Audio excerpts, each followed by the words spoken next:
जय हिंद। स्वागत है आप सभी का मेरे इस नए चैनल चैंपियन एकेडमी में। आज अपन क्लास 10 एनसीईआरटी मैथ के फर्स्ट चैप्टर का कुछ एग्जाम्पल और कुछ क्वेश्चन करेंगे। पिछले वीडियो में मैंने आपको फर्स्ट टू 5 चैप्टर से इंट्रोड्यूस कराया था, मतलब कितने क्वेश्चन हैं इन 5 पार्ट में मैंने पूरा डिटेल बताया था। ठीक है, अब अपन फर्स्ट चैप्टर में वास्तविक संख्या रियल नंबर के उदाहरण और क्वेश्चन करेंगे, है ना। पिछले वीडियो में मैंने 1 से 5 पार्ट तक का बताया था, फिर मैंने रोक दिया था, आगे का मैंने नहीं बताया था, उसको आगे वीडियो में मैं बताऊंगा। पहले 1 से 5 पार्ट तक कवर करते हैं, फिर आगे बढ़ेंगे। बहुत ज़्यादा हो जाता है तो मज़ा नहीं आती है, फिर थोड़ा थोड़ा करके समझेंगे, जिससे आपको भी ना बड़ा लगे वीडियो और ना मेरे को दिक्कत हो। आज हम पढ़ेंगे चैप्टर फर्स्ट, रियल नंबर, वास्तविक संख्याएँ। इसमें मैं जैसे कि पिछले वीडियो में मैंने बताया था कि कोई भी क्वेश्चन क्लास 10 की बुक का नहीं जाएगा जिसको मैं छोड़ूं, चाहे वो एग्जाम्पल का हो या चाहे एक्सरसाइज का हो। और जो बीच के क्वेश्चन आ जाते हैं प्रमेय भी, उनको भी मैं बताऊंगा। तो आज हम इसका वास्तविक संख्या रियल नंबर का उदाहरण नंबर फर्स्ट स्टार्ट करें। फर्स्ट चैप्टर के क्वेश्चन और उदाहरण के क्वेश्चन करने से पहले मैं आपको बताना चाहूँगा कि वास्तविक संख्या यानी कि रियल नंबर क्या होता है। ठीक है,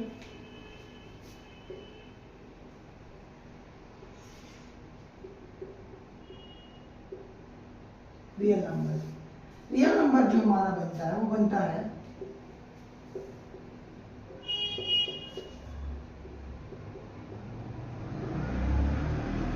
नाइन्थ क्लास में भी आपने पढ़ा होगा परिमेय और अपरिमेय, तो आपको पता होगा। फिर भी मैं एक बार फिर से बता दे रहा हूँ कि जो वास्तविक संख्याएं होती हैं वो होती हैं कलेक्शन यानी कि सेट, संग्रह किसका होता है, परिमेय और अपरिमेय संख्याओं का संग्रह होता है वास्तविक संख्याएं।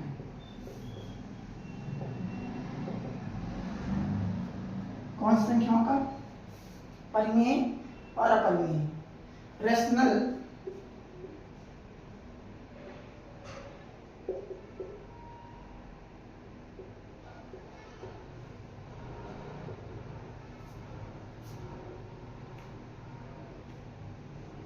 रेशनल और इरेशनल नंबर का ग्रुप यानी सेट होता है रियल नंबर। अब रेशनल क्या होता है और इरेशनल क्या होता है।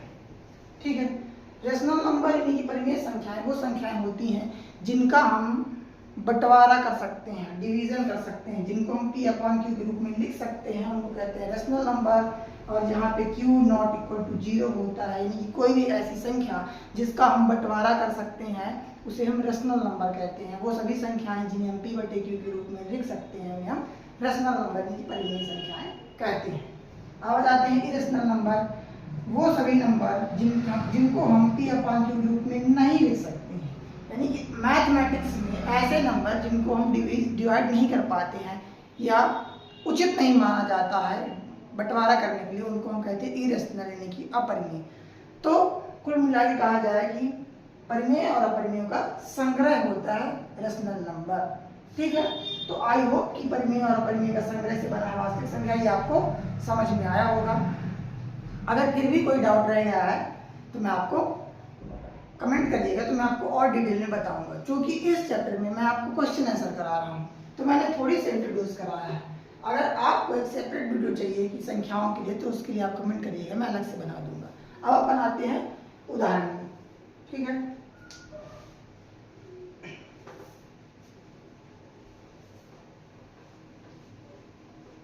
उदाहरण नंबर फर्स्ट है, एग्जाम्पल से स्टार्ट करेंगे।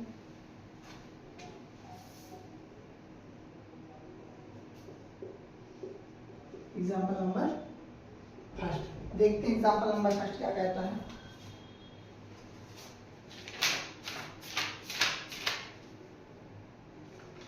उदाहरण पहला एग्जाम्पल नंबर फर्स्ट है, संख्याओं 4 की पावर n पर विचार कीजिए जहां n एक प्राकृतिक संख्या है।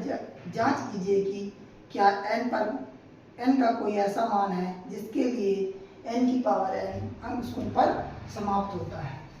वो कह रहा है 4 की पावर n कोई संख्या है, तो क्या इसको हम प्रूव करना है कि 4 की पावर n अंक शून्य पर, यहाँ पे कोई भी नंबर है x y, इसकी इकाई के अंक में क्या आ रहा है, शून्य आ रहा है। इस तरह की कोई संख्या क्या संभव है कि हम इसको यहाँ पे कोई भी नंबर रख दें, तो क्या ऐसा संभव है कि जो यहाँ पे हमको रिजल्ट मिले, नंबर मिले हमको, इसको सॉल्व करने पर तो जो उसकी इकाई का डिजिट है यानी कि वंश का डिजिट है, फर्स्ट नंबर है उसका, वो क्या कहाँ पे खत्म हो, 0 पर हो। यहाँ पे कोई भी और नंबर हो सकता है, उससे हमको लेना देना नहीं। मैं क्वेश्चन भी लिखे दे रहा हूँ तो आपको और अच्छे समझ में आएगा।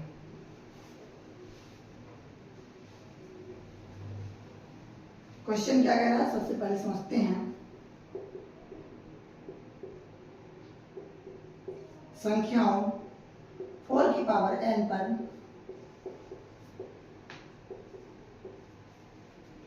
विचार कीजिए जहां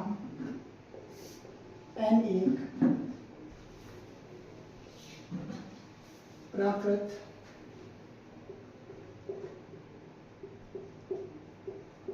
संख्या है।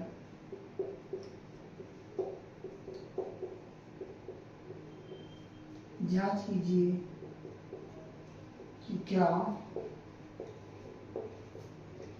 n का कोई ऐसा मान है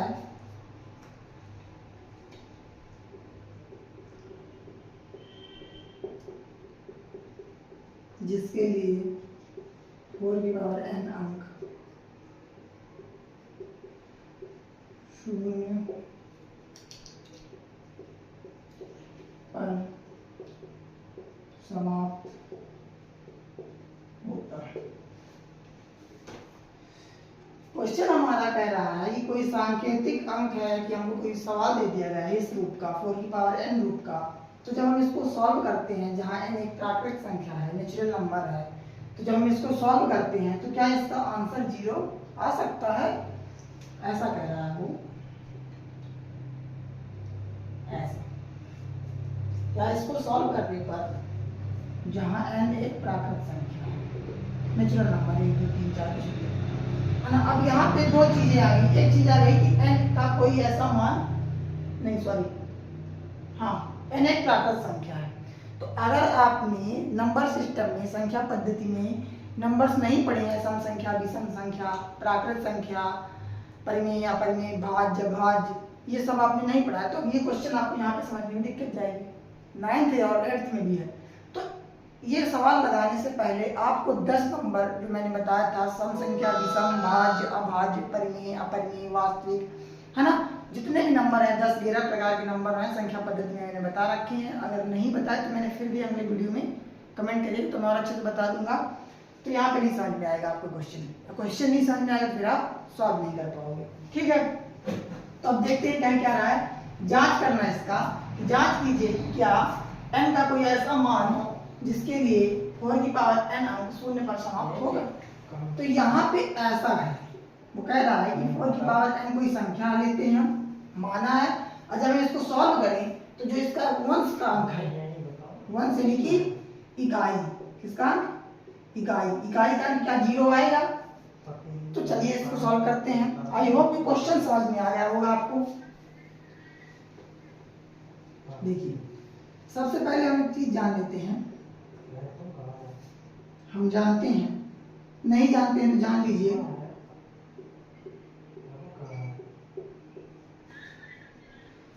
कोई भी अंक या कोई भी संख्या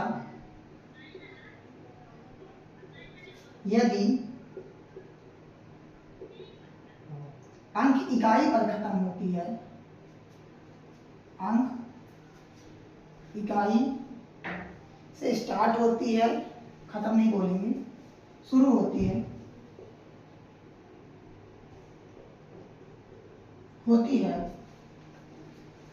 तो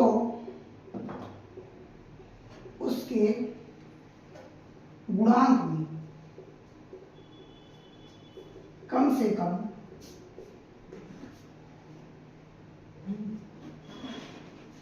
एक बार 2 और एक बार 5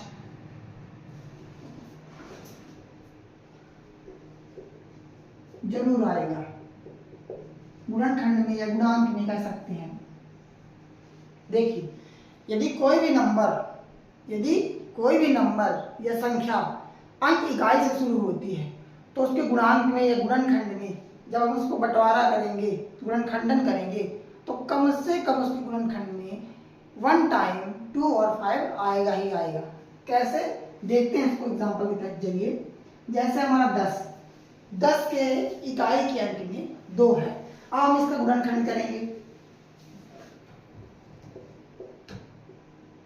2 5 जा 10, 2 पंचे 10, 5 कम 5। देख लीजिए, अब इसका मैंने गुणनखंड किया, 2 गुणे 5 आया, ये हो गया। कितने भी बड़े डिजिट ले लीजिए, इसी तरह मैं 20 ले रहा हूं, इसका भी देखते हैं गुणनखंडन करके, ये गुणनखंड करके 2 × 2 × 5। तो देखिए, चाहे कोई छोटा डिजिट हो चाहे कोई बड़ा डिजिट हो, अगर उसके इकाई में यानी कि वंश के अंक में, इकाई के अंक में 0 आ रहा है तो वहां पर 2 × 5 आना कंपलसरी है ना।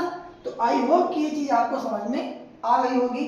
अब हम इस चीज को इस क्वेश्चन से रिलेट कर रहे हैं, तो आपको ये तो बात समझ में आ गई कि कहीं यदि 0 इन्वॉल्व है इकाई के डिजिट में तो वहां पर 1 टाइम 2 × 5 आएगा। अब इसका हम गुणनखंड करते हैं, किसका? 4 की पावर n का, तो 2 × 2 n। अब देखिए, इसके गुणनखंडन में हमको 2 तो मिल गया, लेकिन कहीं भी 5 नहीं मिला है, तो हम इसमें लिखेंगे चूंकि 4 की पावर n के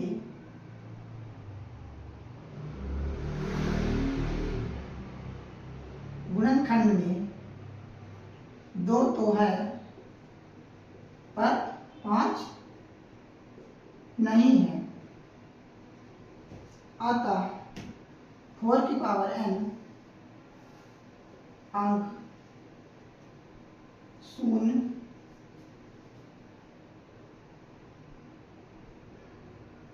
के इकाई के अंक में 0 नहीं आएगा। आई होप ये चीज आपको समझ में आई होगी। मैंने पहले ही यहाँ पे नोट पॉइंट में आपको बता दिया है कि यदि किसी भी नंबर, कोई भी अंक 0 पर समाप्त होता है, इनकी इकाई के अंक में शुरू होता है 0 से, तो उसके गुणनखंड में 1 टाइम 2 × 5 आना चाहिए। तो हमारे इसमें 2 तो आ रहा है लेकिन 5 नहीं आ रहा है, इसलिए मैंने लिख दिया चूंकि 4 की पावर n के गुणनखंड में 2 तो है पर 5 नहीं है, अतः 4 की पावर n के इकाई के अंक में 0 नहीं आएगा। ठीक है, चलते हैं इसके दूसरे उदाहरण में। दूसरा उदाहरण इसका क्या है?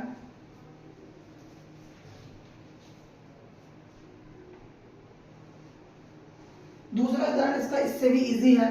लिखा हुआ है कि संख्याओं 6 और 20 के अभाज्य गुणनखंडन विधि से HCF और LCM निकालना, हाईएस्ट कॉमन फैक्टर और लोएस्ट कॉमन मल्टीपल, LCM और HCF निकालना है। ठीक है, चलिए नेक्स्ट उदाहरण करते हैं इसका। Example number 2।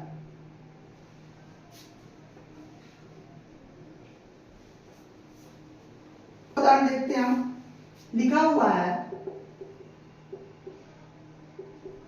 संख्याओं 6 और 20 के अभाज्य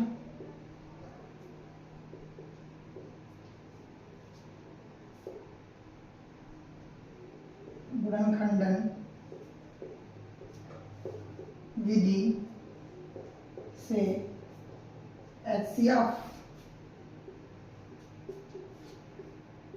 और LCM ज्ञात कीजिए।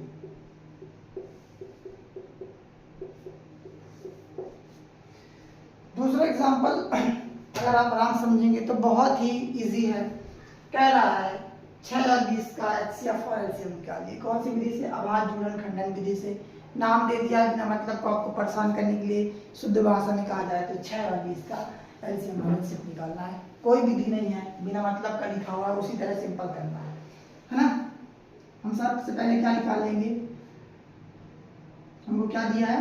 6 और 20। इसका हमको निकालना है एलसीएम और एचसीएफ। 2 3 जा 6, 3 1 जा 3, 20, 2 10 जा 20, 2 5 जा 10, 5 1 जा 5। ठीक है, अगर आप नोटबुक में करेंगे तो जो मैंने ये किया है इसको आप यहाँ पे ऐसा मार्क बना के साइड में कर सकते हैं। और देखिए मैं आपको पूरी उसी तरह बता दे रहा हूँ, ऐसे कर सकते हैं आप।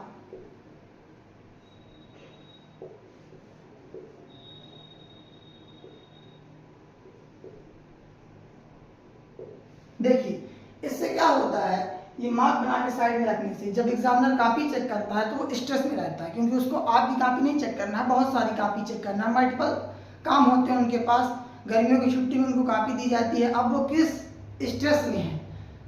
ऐसा नहीं है कि वो आपके नंबर काटना चाहते हैं। आप अगर हर चीज यहाँ पे एक्सप्लेन कर देते हैं तो उनको वहाँ पे मिसअंडरस्टैंडिंग हो जाती है। तो आप ऐसा समझकर एग्जाम में कॉपी अपनी भरिए कि वो एक नासमझ इंसान मेरी कॉपी चेक कर रहा है, उसको कुछ भी समझने की दिक्कत ना जाए। ऐसा कोई भी वर्ड मत लिखिए जिसको उसको समझने में प्रॉब्लम हो। आपको ऐसे समझाना है जैसे आप सेकंड क्लास के बच्चे को पढ़ा रहे हैं।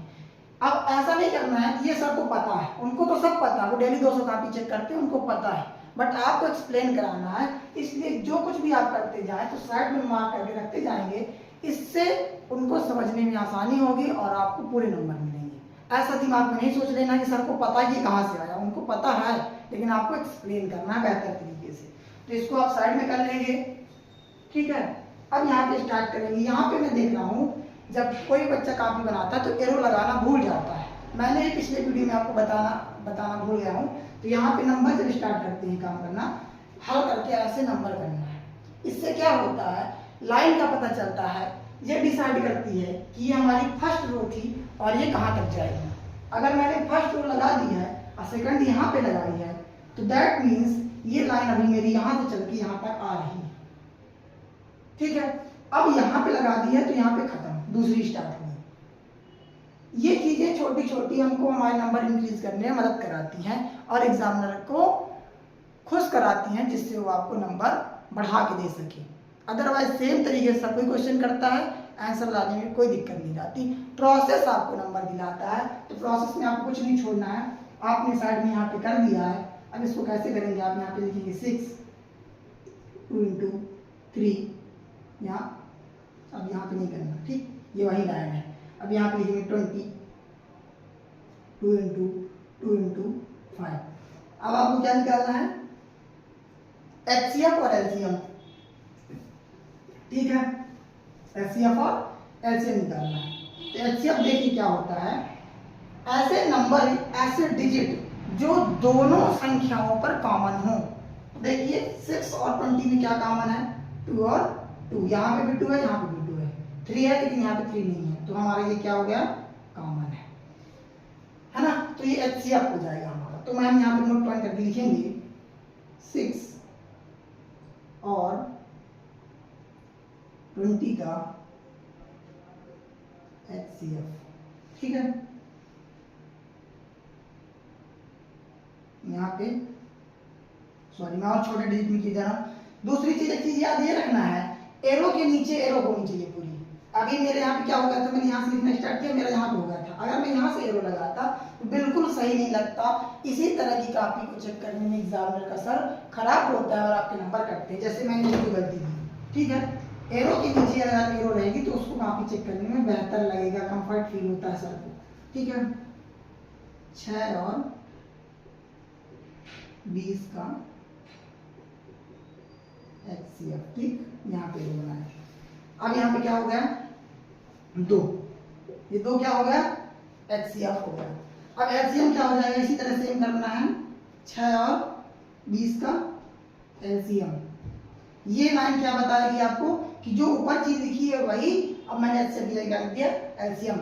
एचसीएफ मींस दैट मींस होता है हाईएस्ट कॉमन फैक्टर, एलसीएम का मींस होता है लोएस्ट कॉमन मल्टीपल। ठीक है, अब यहाँ पे बच्चे बहुत कंफ्यूजन होते हैं, वो क्या करते हैं, ये चीजें बार बार करने लगते हैं। हमको वो नहीं करना है, हमने 1 टाइम कर लिया है, अब हम यहाँ से समझ जाएंगे।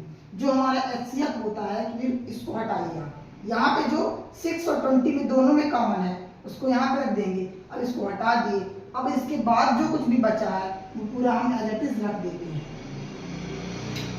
क्या करते हैं, फिर से सुनते हैं, जो हमारा कॉमन होता है उसको वन टाइम रख देते हैं और इसके बाद जो डिजिट बचते हैं, जो नंबर बचते हैं, उनको एज इट इज यहाँ पे रख देते हैं।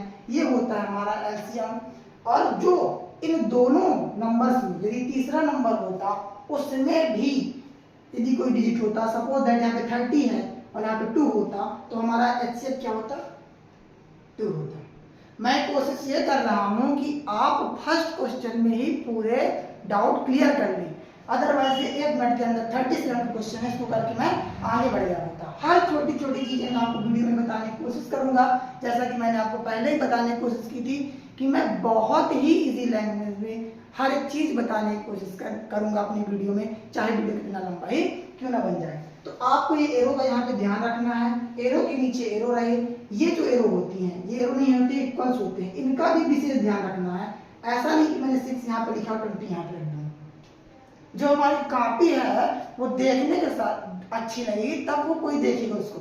सपोज दैट आप कोई टीचर पढ़ाने आया और उसके बाल बिगड़े हुए हैं, उससे गोबर की स्मेल आ रही है और वो है पीएचडी होल्डर है, बहुत बढ़िया पढ़ाते हैं। अब आप क्या चाहोगे, पढ़ोगे कि गोबर की बदबू कारण बाहर चले जाओगे? इसी तरह हमारी कॉपी के साथ होता है। हमारी कॉपी तो हमने गलत कहीं नहीं किया, बट राइटिंग इतनी बढ़िया है, एक एरो यहाँ है, एक एरो यहाँ, एक एरो यहाँ है, तो एग्जामिनर कॉपी देखेगा ही नहीं आपकी। तो ऐसा सोचिए कि पहले एग्जामिनर आपकी कॉपी पढ़े। ये नहीं सोचना कि सर को आता होगा, सर को पता होगा, हम लिख देते हैं, मार्क कर देते हैं, कोई सिंबल बना देते हैं, उनको इस मामले में कुछ नहीं आता है। ठीक है, अब यहाँ पे आ गया, तो जो दोनों में कॉमन हो उसको यहाँ पे रख देना है। फिर इसके बाद जो डिजिट बचे हमारे पूरे एज इट इज उतार देना है। अब इसका इंटू करें हैं, 3 2 6, 6 2 12, 12 5 60, हमारा क्या आ जाए 60 आ जाए। 6 और 20, 6 और 20 का एचसीएफ निकाला हमारा 2 और एलसीएम निकाला 20। अब ये चीज तो हो गई। अब इसमें एक चीज मैं अभी आपको और बताना चाह रहा हूँ जो यहाँ पे क्वेश्चन में नहीं पूछा है, फिर भी मैं आपको बताऊंगा। अब इसमें हो सकता है कुछ गलतियां बची हों, मेरे हिसाब से तो मैंने पूरी बताने की कोशिश की है कि सवाल को ऐसे ही करना है, तब पूरे जाके नंबर भी देंगे। अब एचसीएफ और एलसीएम में क्या करना है, हमको चेक करना है। चेक कैसे करेंगे हम, चलिए मैं वो भी इसी वीडियो में बता दे रहा हूँ, इसी क्वेश्चन में, क्योंकि आपको अगले क्वेश्चन आप खुद कर सके। मैं बोर्ड में करूँ इसके पहले आप अपनी रफ कॉपी में, मेरे करने से पहले आप अपना क्वेश्चन सॉल्व कर लें। अब हमको चेक करना है, क्या करना है, जांच करनी है। क्या करनी है, जांच करनी है। हालांकि क्वेश्चन में दिया नहीं है जांच करना है, मैं बता रहा हूँ कि मेरा सवाल सही है कि गलत, इसको चेक कैसे करना है।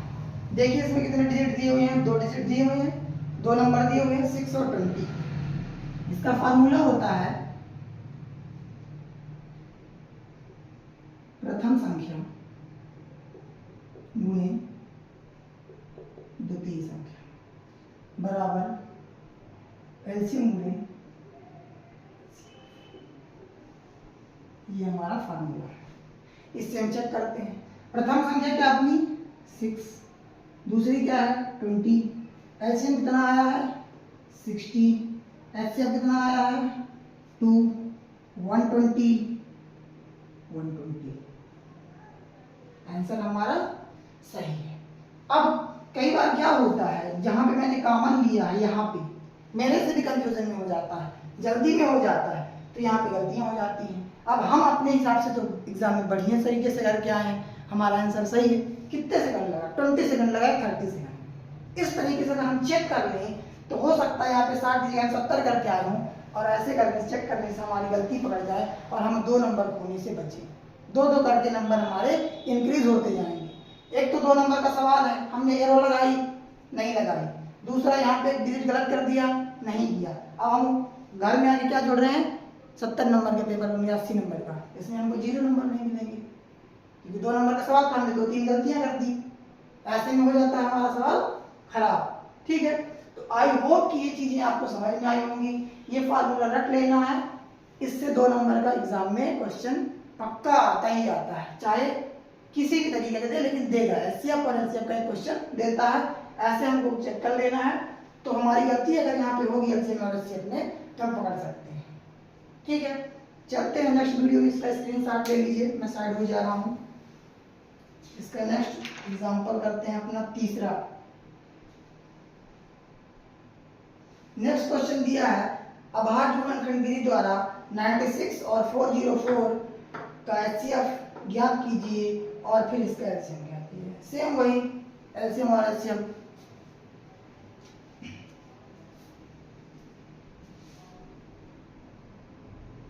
कर लीजिए इसका स्क्रीनशॉट। नेक्स्ट क्वेश्चन लिख रहा हूं।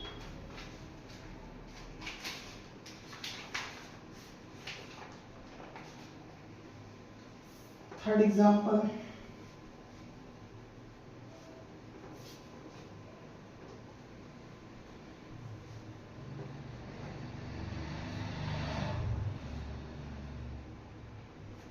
थर्ड उदाहरण दिया हुआ है इसका तीसरा।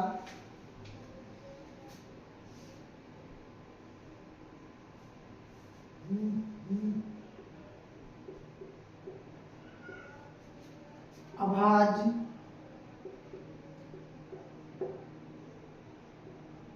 गुणनखंडन विधि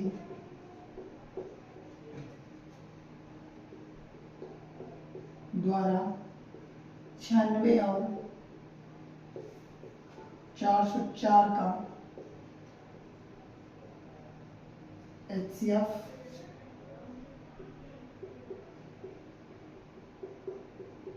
ज्ञात कीजिए।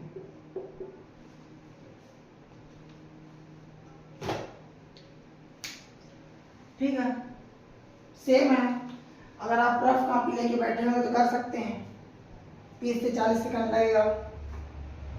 अगर आपकी प्रैक्टिस नहीं है तो 1 मिनट लगेगा। कोशिश करिए कि मेरे से पहले आप लोग कर लें।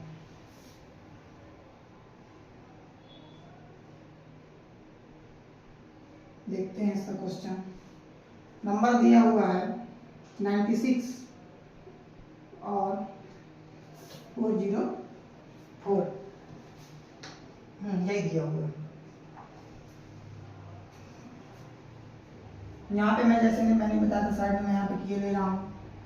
96 का क्या आएगा, 2 2 2 4 8,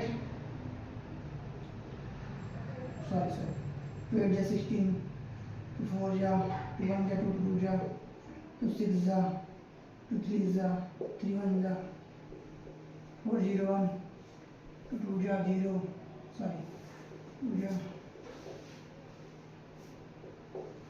ये आ गया अपना। ठीक है, चलते हैं इसमें क्या दिया हुआ है। 96 में क्या आएगा, 2 2 2 3 4 5 टाइम है 2 अपना। फिर 404 का क्या है, 2 टाइम 2 है और 101 है ना। इसका एलसीएम निकालना है। 96 और 404 का क्या है, मान लीजिए HCF। के चक्कर में यार देखिए, यहाँ पे ऐसा स्पेस बना कर जाइए कि मेरी तरह कंडीशन ना आए आपको। यहाँ पे मैं बार बार आपको सजेस्ट करता हूँ, बताने की कोशिश करता हूँ कि ये आपको बहुत अच्छी कॉपी प्रोवाइड कराता है। एरो और इक्वल बनाना, आपको एक पेज में एक ही क्वेश्चन करना है, 3-4 क्वेश्चन नहीं कर देना। आप कॉपी नहीं बचानी अपनी। 32 पेज की मिलेगी तो उसको पूरी करना है, यानी कि आप घर ले जाएंगे, आप उसका आप घर नहीं ले जाएंगे ना, तो पूरी कॉपी यूज करना। ये आपकी कॉपी को बहुत सुंदर बनाता है, अट्रैक्टिव बनाएगा, जिससे आपकी कॉपी में जो कोई भी चेक करेगा तो उसको पढ़ने का मन करेगा, इंप्रेस होगा वो। आपकी जब कॉपी ही नहीं पढ़ेगा तो क्या नंबर देगा। तो आपको टीचर को या सर को अपनी कॉपी को पूरी पढ़वाना है। ये दो बार बार मैं बता रहा हूँ, एरो का बहुत ध्यान करना है। मैं हमेशा कॉपी चेक करता हूँ, कोई बच्चा एरो ढंग से नहीं बनाता, ऐसे बना देते हैं। ये एरो होता है उनका। बहुत महान आत्माएं धनुष बाढ़ बना देती है, डंडी रहती है और ऐसे एरो बना के। और उनको ये भी नहीं फर्क पता होता कि ये इक्वल और एरो, इन दोनों में फर्क भी नहीं पता चला। यहाँ भी बना दिए बराबर, यहाँ भी बना दिए, तो किसके बराबर तुम कर दिए हो।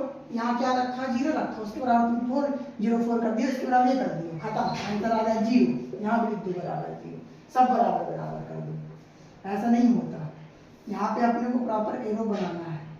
ठीक है, यहाँ पे क्या आ जाएगा, इसका HCF अपना आ जाएगा 2। ठीक है, ये आ गया अपना 2 एक हो गया, दूसरा भी है अपना कॉमन 2, तो 2 इंटू 2 यानी कि क्या आ गया 4। ठीक है, क्या आ गया 4 आ गया अपना। अब एलसीएम निकालना है सेम इसी का,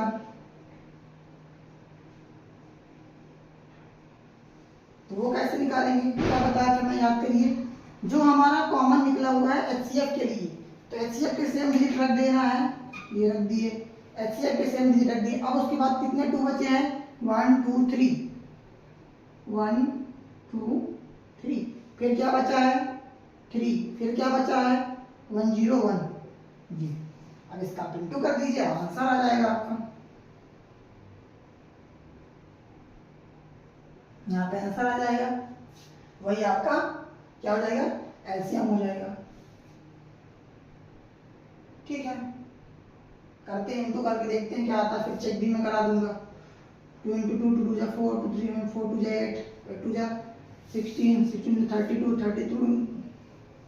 32 इंटू 3 6 9 101, 101 इंटू 9 इंटू 6 6 0 6 9 0 9 6 9 6 9 96 आ रहा हमारा कैल्शियम।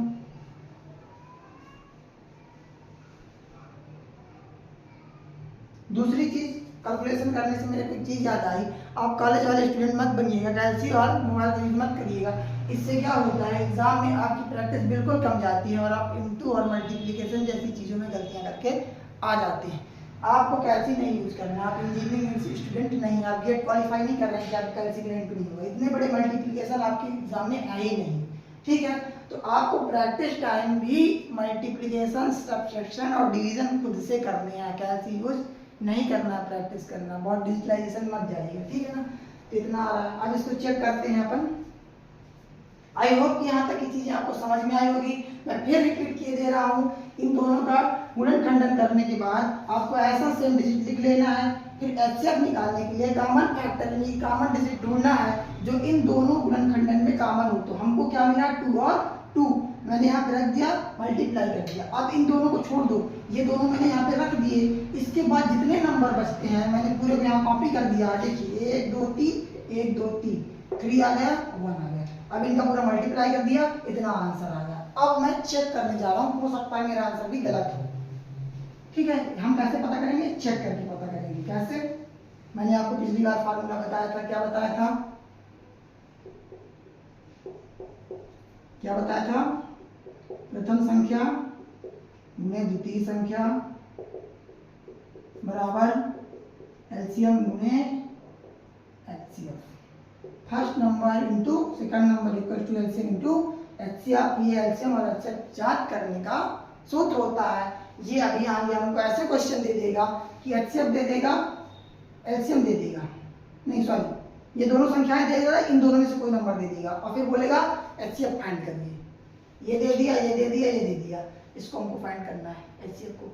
एचसीएफ दे देगा, एलसीएम फाइंड करना। अब यहाँ क्वेश्चन है ऐसे, इसलिए मैं पहले से ही आपको बता दे रहा हूँ, क्योंकि जब मैं यहाँ पे बोर्ड में बताऊँ तो आप कापी पेन रखे हुए होंगे, तो मेरे से पहले वाला क्वेश्चन आप कर लो, उसमें खुशी मिलती है। प्रथम नंबर क्या अपना, first number 96 into 404 into LCM कितना है अपना 96 इंटू 4। ठीक है, करते हैं। 9 6 54, 5 4 आ जाएगा, 5 का कॉमन हो जाएगा, 36 और 5 7 8 9 10 11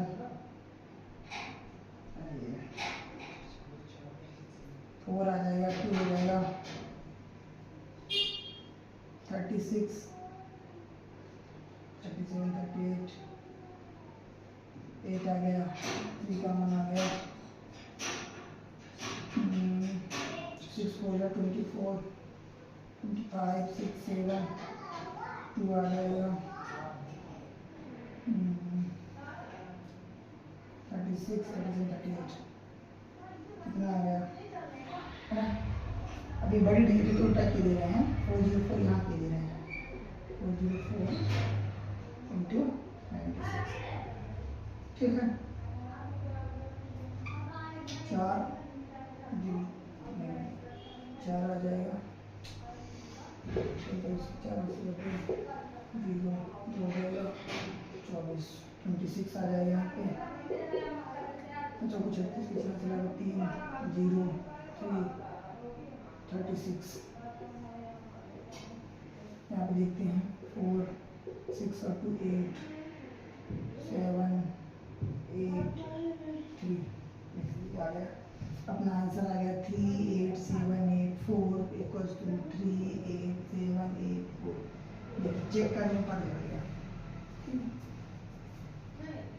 तो आपने क्या क्या सीख लिया इस वाले क्वेश्चन से? एचसीएफ निकालना, एलसीएम निकालना और उसकी जांच करना। तीसरी चीज क्या, एचसीएफ एलसीएम निकालना तो सीख लिया आपने, तीसरी चीज जांच करना सीख लिया।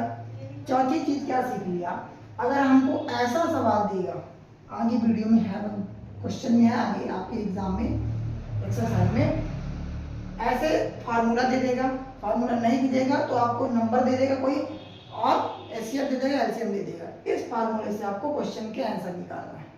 तो हमने इसी वीडियो में 3-4 चीजें सीख ली, स्क्रीनशॉट लीजिए। मैं अपने तरीके से पूरी तरीके से बताने की कोशिश कर रहा हूँ कि आपको इजी तरीके से समझ में आ जाए। ये 2 नंबर है, आपको अब ये 2 नंबर क्या करेंगे सर, 2 नंबर छोड़ते जाइए, लास्ट में 0 बचेगा। ये यदि छोटे क्वेश्चन बच जाते हैं तो कॉन्फिडेंस आता है, फिर आगे करने का मन पड़ता है। अगर ऑब्जेक्टिव ना बने और 2 नंबर क्वेश्चन आपसे एग्जाम में छूट जाए तो आपका आधा मन, कॉन्फिडेंस डाउन हो जाता है और बनते हुए क्वेश्चन भी आप गलत करके आ जाते हैं। ठीक है, तो क्या होगा कि जब आप 2 नंबर के क्वेश्चन पूरे करके आएंगे तो आप खुश रहेंगे और कॉन्फिडेंस बढ़ेगा। तो आगे कोशिश करते हैं, पहले 2 नंबर के बनने में चले 5 नंबर के लगाने तो आ जाओगे, लेके 2 नंबर तो बढ़िया मजा आ जाएगी। तो पहले आप नंबर कलेक्ट करिए, क्या करिए, नंबर कलेक्ट करना सीखिए कि हमको 2 नंबर का हो चाहे 1 नंबर का, हमको नंबर नहीं छोड़ना है ना। ठीक है, इसको स्क्रीनशॉट ले लीजिए। आगे बढ़ते हैं अपन, नेक्स्ट क्वेश्चन इसका क्या है, कितने सारे उदाहरण है, 4 नंबर का एग्जांपल करते हैं अपन। अब देखिए इसमें नए तरीके का क्वेश्चन आया है, 6, 72 और 120 का 3 डिजिट आ गए। इसमें कितने डिजिट आ गए, अभी तक हम कितने डिजिट के सॉल्व कर रहे थे, 2 डिजिट का एचसीएफ और एलसीएम निकाल रहे थे। अब हमारा 3 डिजिट का आ गया। एक चीज याद रखिएगा, ये वाला फार्मूला 3 डिजिट के लिए नहीं है, मतलब यहाँ पे 3 संख्याएं होंगी, 3 संख्याओं के लिए ये वाला फार्मूला काम नहीं करेगा। ये सूत्र 2 अंक की संख्याओं के लिए काम करता है। 3 अंक की संख्या बढ़ाया नहीं चेक करना है इसको कि आंसर नहीं आ रहा ना। चलते हैं आगे, देख लीजिए, स्क्रीनशॉट ले सकते हैं। और एक चीज करिएगा, जैसे मैंने आपको 3 सवाल बता दिए, अब चौथा सवाल जब मैं आपको बता रहा हूँ तो वीडियो पॉज करके आप जो चौथा सवाल है खुद से करने की कोशिश करिए, क्योंकि वीडियो देखने से नहीं बनने वाला है आंसर। ठीक है, अब आप कोशिश करिए कि जो 4th नंबर मैं कर रहा हूँ आप मेरे करने से पहले ही 4th नंबर क्वेश्चन आप कर लो उसको।